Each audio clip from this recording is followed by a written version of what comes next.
Bonjour, connaître les schémas de maths typiques est une étape essentielle dans la progression du genre d'échecs.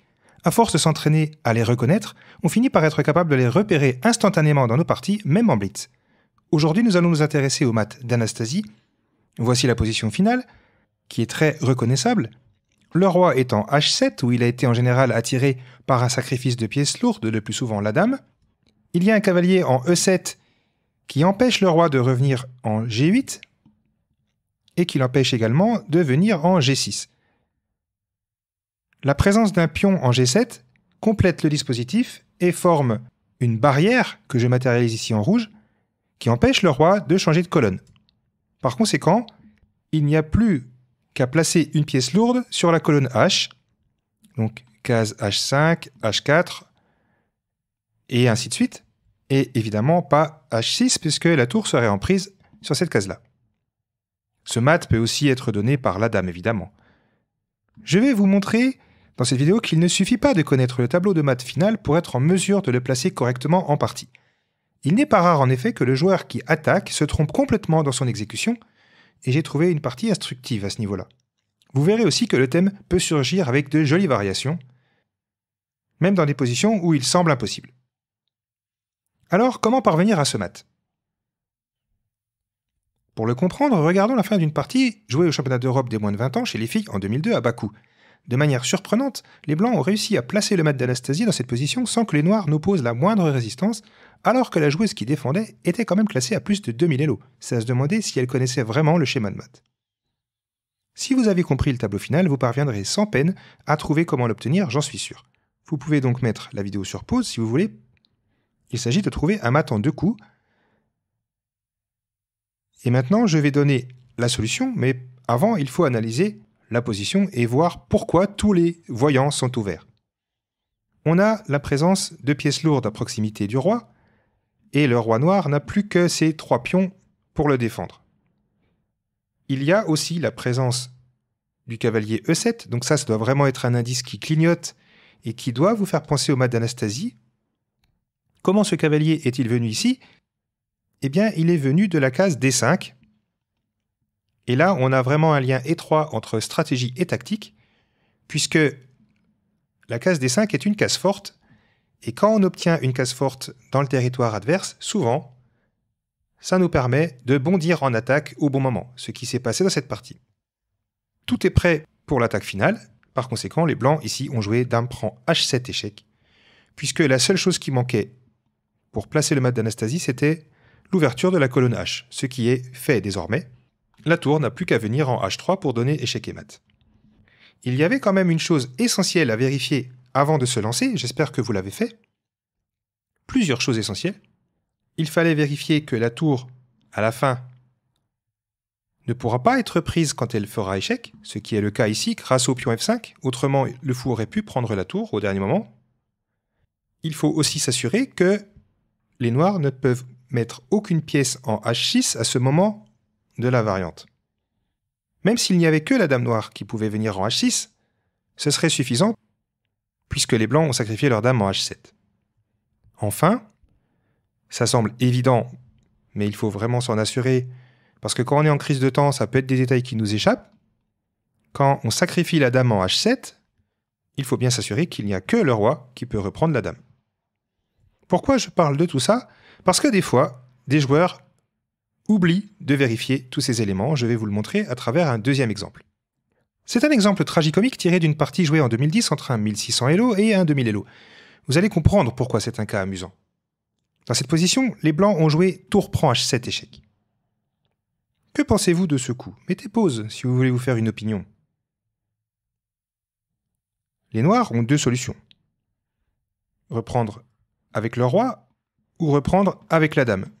Et évidemment, la case G8 est inaccessible puisque le cavalier surveille. La présence de ce cavalier a orienté manifestement les blancs vers le tableau de maths d'Anastasie, parce que si les noirs reprennent avec le roi, alors le mat est réalisable par dame H4. Mais dans cette position, les noirs peuvent aussi reprendre de la dame. En faisant ça, cependant, ils laissent la tour D1 sans surveillance, ce qui permet aux blancs de prendre. Par conséquent, tour prend H7 joué par les blancs était un bon coup. C'était une déviation.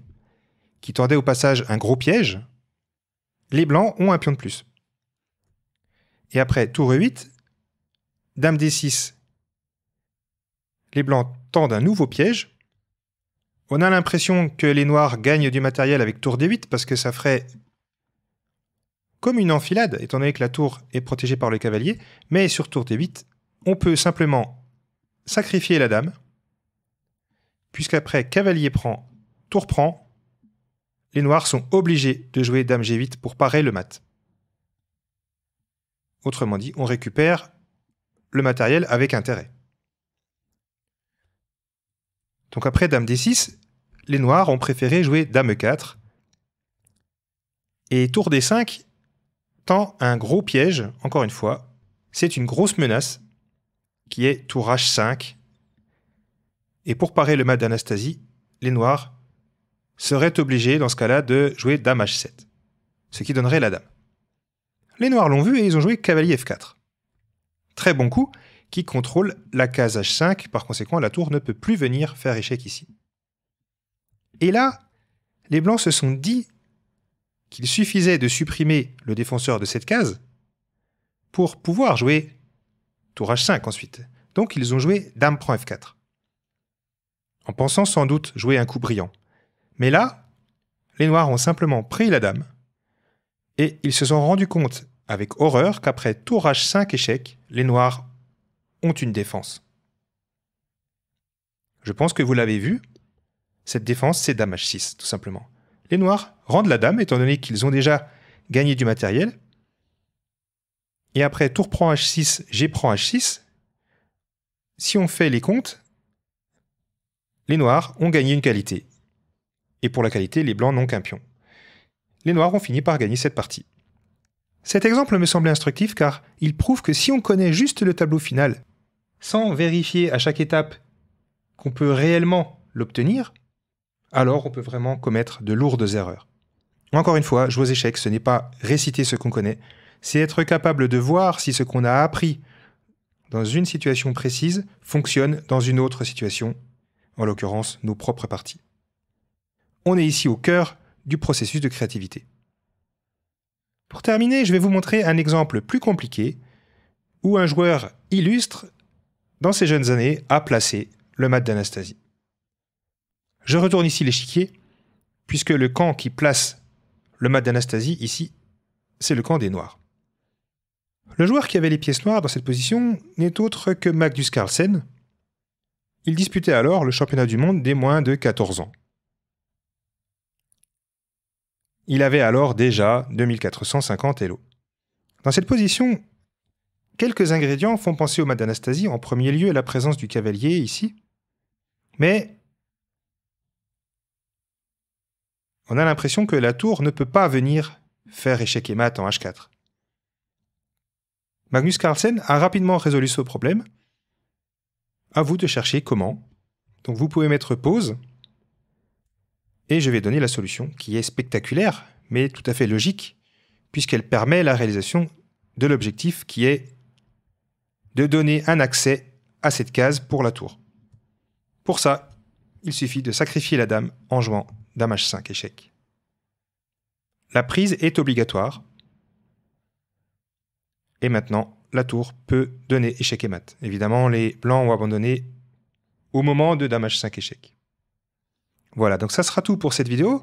Vous voyez que le mat d'Anastasie peut connaître quelques variations, donc ça semble intéressant de le chercher, même dans certaines situations où il semble lointain.